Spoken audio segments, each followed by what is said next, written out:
Hey guys, I was doing some just some vision boarding today and just kind of thinking about like what do I want to do for both my life? Like what do I want to travel? What do I want to have? How much money do I want to make? Where am I going? What investments am I looking for? Am I looking at right now? And it was really interesting. I had this thought process. A lot of people do not use what they have. So that might sound like weird. Like, what do you mean? What I don't use what I have? So I couldn't remember. I was like, out of all these years that I've been here, and I don't really like the cold. The cold's not terrible. Sometimes it is. Sometimes it's really bad. And I was like, why do I not take more vacations in the wintertime? And this might sound silly, but it was actually a calculated decision that I was doing the last couple of years. And it actually kind of goes back to when I was like in middle school and high school. I was doing a lot of like martial arts back then, and one of my instructors used to have this phrase. He said, "The cold makes you mean." So it toughens you up. It makes you like better. It makes you attack more. It makes you attack harder. And like I literally took that to heart, man, because like during the fall, the spring, the summer, there's like events. You can drive, but when it gets cold, like when it starts getting like 20 degrees and below, it's so cold out there. You don't even want to walk to your car. And like since I work for myself, I don't ever have to like go to work, right? So I don't have to like drive to a job, so I don't even have to leave my house because I have a home office, right? Um, that might have to change next year, but yeah, at least for right now, I have a home office.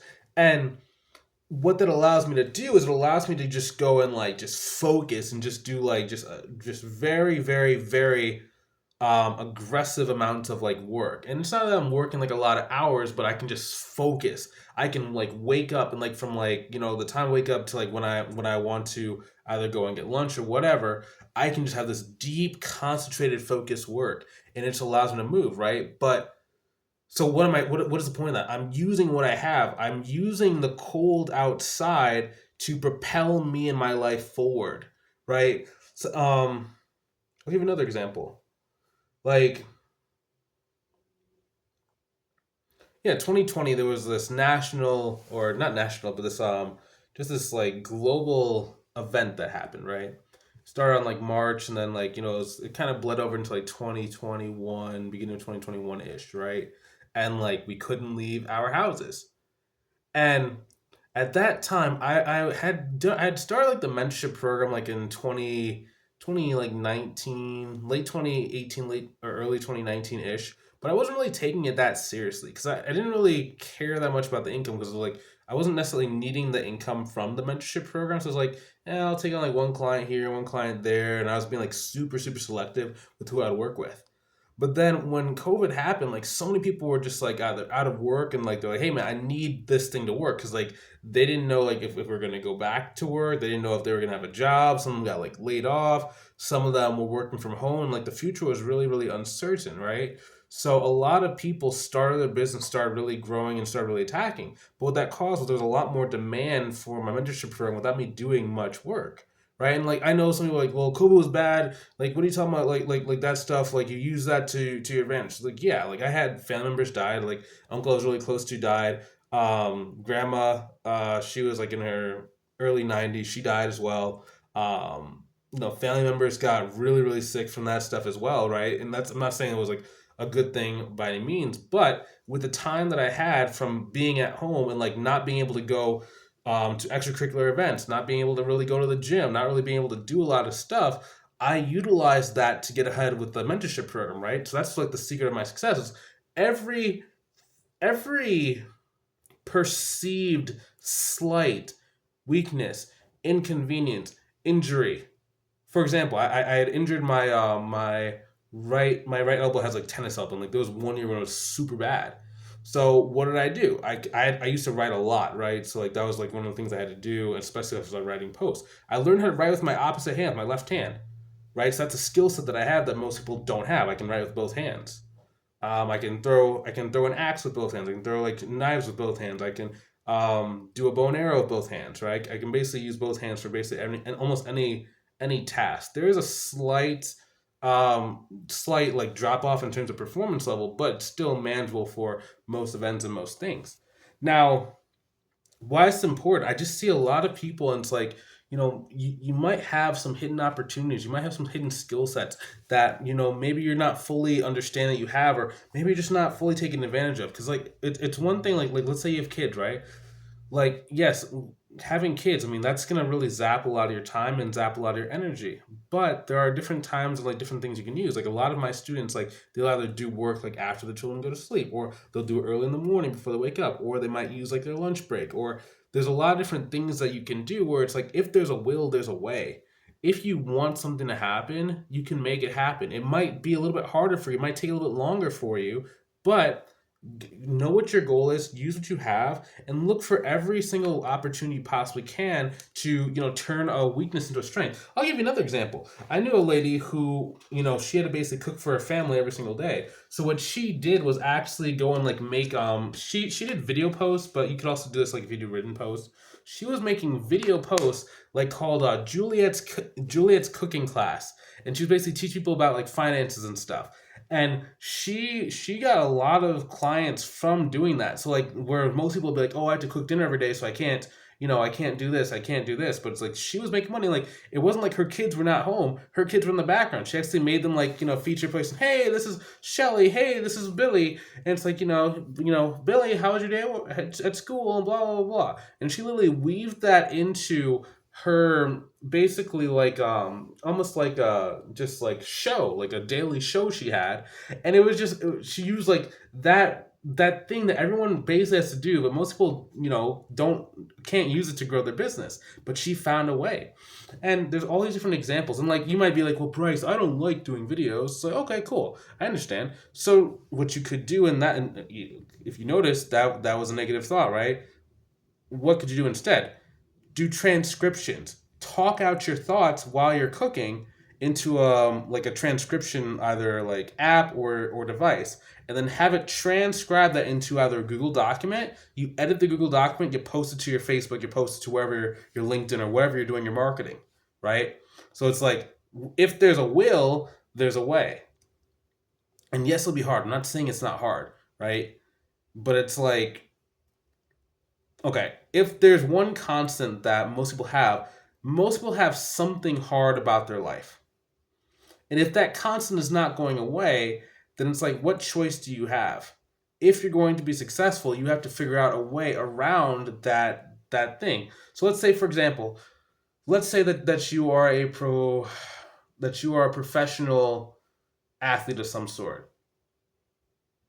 If your arm gets cut off or your finger gets cut, let's say your finger gets cut off. That'll be a less like, less drastic thing. Your finger gets cut off. Okay, well, the one constant is you're not gonna have a finger again, right?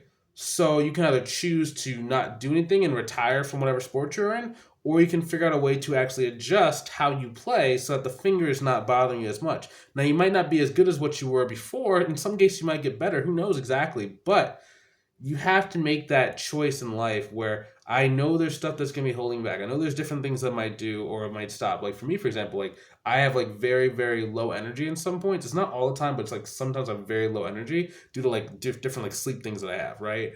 So what do I do, right? Do I have to choose on like how do I strategically get in sleep in between either appointments or work or whatever, like 10-minute naps, 15-minute naps, so I don't get as tired throughout the day and my energy exposure can be as like efficient as possible, right? So versus I know a lot of people were like if you couldn't do it, it's like, oh, I can't do anything, I have to like slow down, I have to be very selective. It's like, no, how can I get more leverage with my time, leverage with my energy? um yeah, and then just like learn how to do that. That's the biggest thing that you can do. If you can learn how to turn every perceived negative into a positive, you're going to be successful. Here's another thing that I did. So this year, basically year and a half, I joined a dance team. Now we have to meet on Wednesday night, we have to meet on Sunday from 1 to like 6 o'clock. We have to do these stupid practices. And I used to love to work on Sundays. So like I would take either potential mentorship calls, people who work during the week need to do like a call on Sundays. So what I did was I just shifted my schedule. So now I can work before that 1 o'clock period where I can take calls, answer stuff, and then I can work after that, right? Versus before, I would love to work from like 1 to like 5, just like have openings for like different students and stuff like that. So for when I first joined, I was like, oh man, I lost my Sunday. That means, rather than having 7 days of the week to get stuff done, I only have six. And it wasn't until I like first I saw I can open the schedule up. That's number one. So that there was the will, right? So there was a way. But then I don't even have to use those time blocks anymore because I got more effective with using the time I have during the week. So I don't even have to work as much, right? And then even then I figured out another way to work even less. So I used that inconvenience of not having quite as much time because there's literally a physical thing on my calendar that would stop me from doing stuff. Also, like the dance company was like 30 minutes away. So that's an extra hour on top of that, right? But I figured out how to be more efficient, make more money working less with less time, less effort, less energy. So use what you have, okay? I'm not saying everything's perfect. I know things are not perfect. I know that you have a lot of stuff that's probably like, taking your attention, taking your focus. But if you want help learning how to manage that time, learn how to manage that energy, like knowing like what is the minimum amount of time you can spend on any particular marketing methodology so you can still get a return or a yield. What should I automate? What should I do myself? What should I have a virtual assistant for? Should I even have a virtual assistant? If any of those things you think could be helpful for you, and learning how to take these like negative perceived negatives and turn them into a positive thing that can move your business and move your life forward, go ahead and click the link inside the description above or below the video. Book a call with myself. I'd love to see if I can help you out inside of a program, okay? Because we basically want to help you no matter what stage of life you're at. I want to be able to help you start and grow your bookkeeping business so that we can really get to the goal you have, so you can really start living life and stop worrying about money. That's the biggest thing. That is the biggest blessing from having two successful businesses, is that the way you think about money is totally different. It's not. It's like I won't say I never think about money. I don't have to. I never worry about money. That's one thing. I never worry about money, but it's not the first concern whenever I have to make a decision. If I want to go on vacation, it's okay. Do I feel like this is the right place? It's the right time. Do I like the place? Okay, where's the right hotel? It's not. Can I afford it? Can I get the time off? It's just okay. Is this what I actually want to do? Right. So I'd love for that to be, your life as well. But I can't do it if I'm not directly helping you, right? Because these videos are great, but it's like unless I can speak directly into your life to help make sure that you're doing like the right things, it's very hard for you to be able to kind of go and like really reach your goals. So if you want some customized support to be able to go and reach your goals in the shortest time period possible, go ahead and click the link either above or below the video to book a call with myself to see if I can help you inside of our mentorship, okay? I will talk to you soon. Have a great rest of your day. Take it easy. Talk to you soon and have a good one. Thanks for watching.